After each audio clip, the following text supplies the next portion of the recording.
The next speaker is someone representing the Internet Protocol Journal, and his name is Ole Jacobsen, and he's Norwegian, as I am.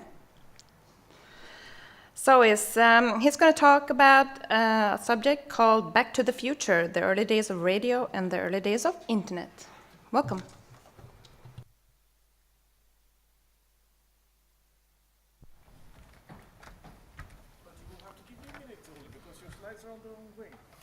What?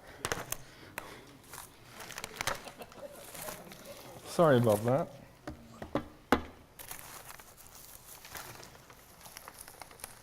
You mean the PDF or the keynote? The PDF, I don't have the keynote.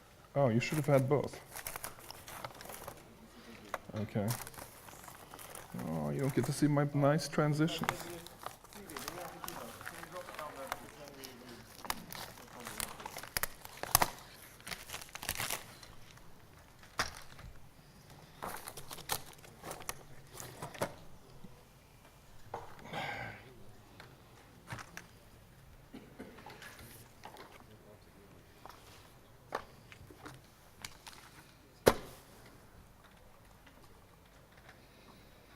Do I get to see it here too? Is that how it works? No. Okay. I haven't found. Yeah, with keynote, yes.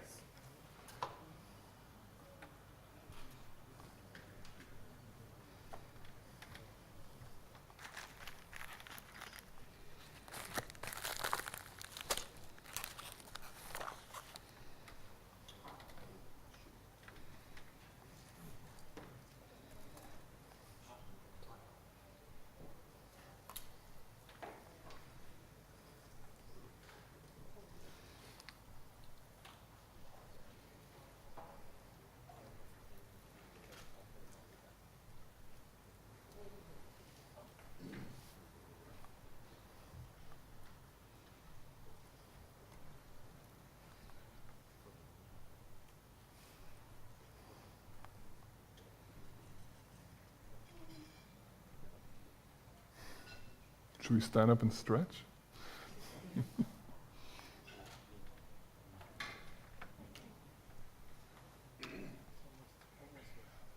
Okay.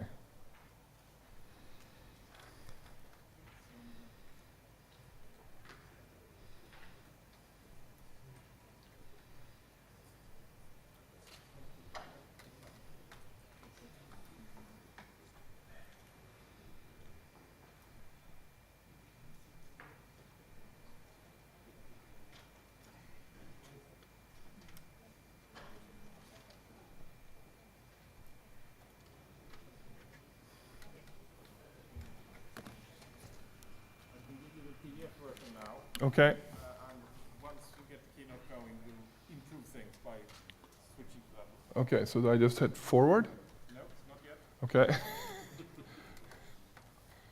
Not quite yet. Soon we will be able to test that.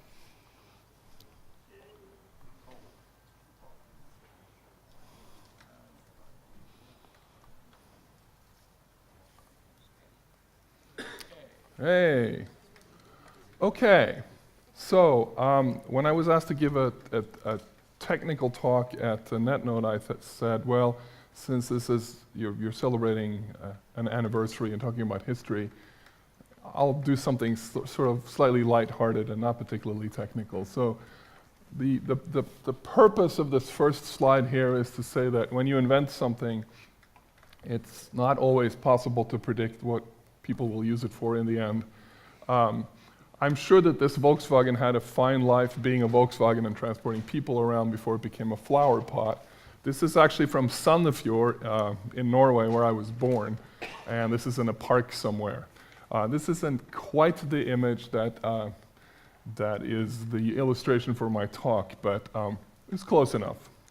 So I got into this business a very long time ago, more than 30 years ago. I was a student high school in Norway.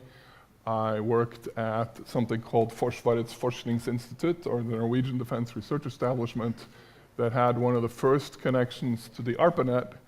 And that was my email address. Notice there is no dot anything at the end there because this was before the domain name system. And I used the machine over in California at SRI. So that was the early days. And when I was a kid, that's what a radio looked like. And it had these things inside. I actually brought one here, including its data sheet. This is a tube from 1934 in its original packaging. You can come and look at it later. I have some other props here. But anyway. So in the early days of radio, the public introduction, which is sort of what this talk is based on, is this document here called Radio Enters the Home by RCA, and you're free to look at it also afterwards. 1922, June 1922. This is one of the guys that's generally accredited to having invented the radio, but of course, if you go back and study the history carefully, you'll find many contributions by various scientists over time that eventually gave us radio as we know it today. Of course, I will point out that their original goal was really wire replacement point to point. So you'd have a lighthouse out on a island somewhere, and rather than having to run an undersea cable to it to talk to the lighthouse keeper, you wanted to just do some sort of point-to-point thing. And so this whole broadcast idea that once you have one transmitter, you can have multiple receivers came later. Okay, here's a copy of that picture of this document that you're free to look at. It's a little fragile, but it's all here.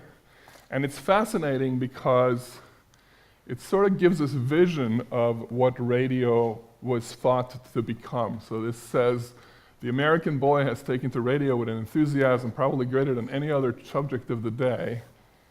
And here's another, the concert becomes a reality by the combination of radio and a amplifier. Look at all those people in the little room listening to the radio. Now, what's also interesting about this document is that the technology was very complicated. This is before the days of super heterodyne tuning, so these are TRF or multi-stage tuners. And there's all sorts of A batteries and B batteries and ground and antenna and complicated hookups to make this all work. I said that it was generally presented as entertainment. Oops. I have to do that again. There we go. So, then came the war. And this is a picture from Møllergata skole in Oslo. And what these people are doing is, by order of the government at the time, the occupiers, they had to turn in all their radios. It was illegal to own a radio in Norway from September 1941. And you were supposed to, I guess, get them back at the end of the war. I think a lot of them ended up in Germany, and you can probably find some in antique stores there still today. But there's a parallel here. This is filtering, right? This is censorship, a la 1941, where the alternative was to take away your equipment. Today we have more sophisticated ways of filtering information, but some people still try to do it. All right, let's point this in a particular direction to make it change. There we go. So, eventually radio became simple and self-contained and, portable and everything. And so I asked myself, well, what is it that enables innovation once we have the underlying technology? And I think that the answer to that is often kind of out-of-the-box thinking. So this is another radio example. This is a shortwave radio. Nobody uses shortwave radios anymore. But what this thing has is it has several buttons on the front there that says things like Deutsche Welle and Voice of America and BBC. And what it actually has is a database built inside. So you set it is a world clock, so you tell it where you are in the world, and it has a frequency database, because if you know anything about shortwave radio, you know that broadcasters use different frequencies at different times of the day to different regions of the world, either because they have relay stations or beams that go in a certain direction. So tuning to the BBC, for example, on shortwave requires a lookup table. So the lookup table is built into the radio in a little EEPROM that you can subscribe to and get a new one every year, or could when this radio was new. I'm sure they don't do it anymore. Let's talk a little bit about the mobile phone, which of course is all about radio, really. Didn't actually hit the market until 1984, which isn't really that long ago, and evolved from analog. Car phones was initially analog itself. And you move on to, I should of course have a 7 here, but let's just observe some of the things that makes this thing possible. A high quality display, a processor that has something like 2 billion transistors in it, and of course a bunch of sensors, barometers, GPS receivers, cameras, motion detectors, all sorts of things. And of course, the mobile phone relies very much on radio technology, which itself has not changed that much since the 1920s. So it has, of course, Wi-Fi, it has cellular radio, it has Bluetooth, and it has a GPS receiver. So when we combine all these things together, okay, this is what it looks like inside. I did not take apart an iPhone 6 just to show you, but I did take apart an old iPad, so I have some parts of that. Very dense surface mount stuff that's kind of cool to look at. That's the iPad, all right. So back to this idea of combining different sources of information. This is an iPad screenshot, and by providing your location and satellite imagery and map data, you can get all sorts of information, like where's the nearest pizza parlor, or what's the name of the different parts of town, and so on. And that's a very great example, I think, of just thinking out of the box and combining all these different information sources together, which is, of course, what Google does. All right, can we learn anything from this? Well, one observation is, of course, that the single invention often leads to a whole bunch of other things. So, radio led to television. And the idea, this sort of naive vision that's presented in here, is very often wrong. And of course, it's impossible to predict the future. It'd be interesting to see where we are, in 2020 or 2120 from a technology point of view. And of course, you already know this. I don't have to tell you that these technologies, when they're successful, cause big social changes. So, we don't really have terminal rooms anymore. We have real-time conversations. Some of you are reading your email. Are people paying attention? Well, I don't know. Mobile internet is reality, which changes really the way you interact with your mail and your internet in general.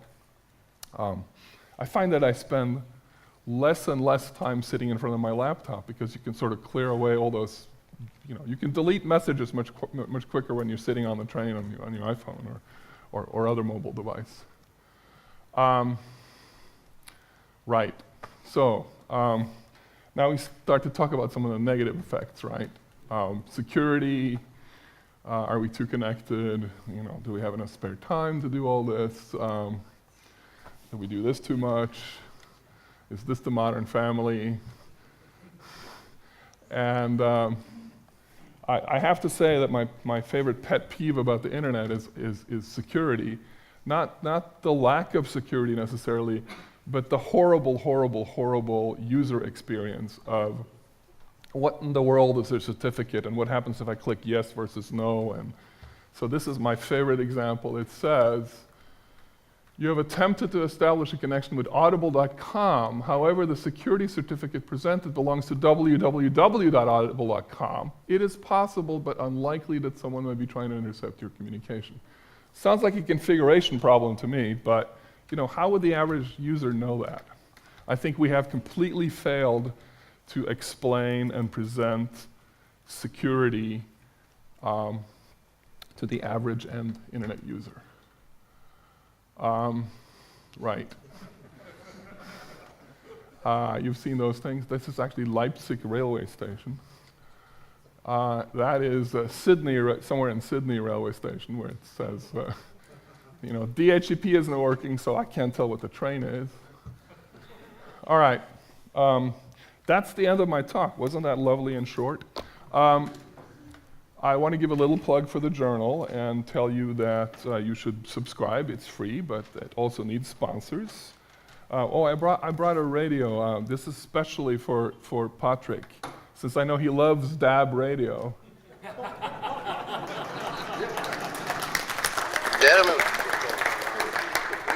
genom att man utsätter både målsäganden och den tilltalade. All right, okay. Ole, is there any way I can get a radio with an organ filter? Maybe. So here are some circuit boards that you're free to look at. I'll put them down on the stage here, and I'm happy to take comments or questions or agreements or disagreements. But these are kind of cool to look at, I think. I'll put them down here. Whatever you do, don't try to fly them back to the US. Oh yeah? Okay, any questions? No?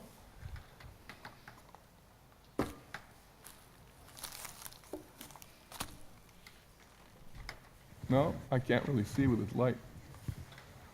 Okay. Thank you. Thanks